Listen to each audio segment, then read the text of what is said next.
ഇന്ന് നടന്ന 9ാം ക്ലാസ് സാമൂഹ്യശാസ്ത്രം ചോദ്യങ്ങളും ഉത്തരങ്ങളും. മൗര്യ രാജ്യത്തിൻ്റെ സ്ഥാപകൻ ആര്? Answer option B Chandragupta Mauryan. ചുവടെ തന്നിട്ടുള്ളവയിൽ നിന്നും രാജ്യസഭയുമായി ബന്ധപ്പെട്ട ശരിയായ പ്രസ്താവനകൾ തിരിച്ചറിയുക. ആൻസർ ഓപ്ഷൻ സി 1ഉം 4ഉം ശരി. പശ്ചിമഘട്ടത്തിൻ്റെയും പൂർവ്വഘട്ടത്തിൻ്റെയും സംഗമ സ്ഥാനം ഏത്?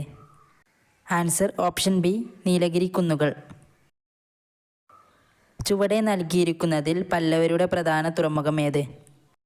Answer option D Mahabalipuram. Aravalli പർവ്വതനിരയിൽ നിന്ന് ഉത്ഭവിച്ച് താർ മരുഭൂമിയിലൂടെ ഒഴുകുന്ന നദി ഏത്? Answer option A Luni. Indian ഭരണഘടന അനുശാസിക്കുന്ന വിവിധ ഭേദഗതി രീതികൾ സൂചിപ്പിക്കുന്ന ഡയഗ്രം പൂർത്തിയാക്കുക.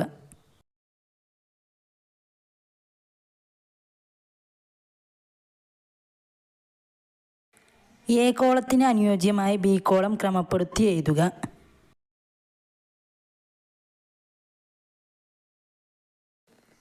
മാതൃക അനുസരിച്ച് ഇന്ത്യയിലെ ഉപദ്വീപീയ നദികളുടെ തിരിച്ചറിയൽ കാർഡ് തയ്യാറാക്കുക.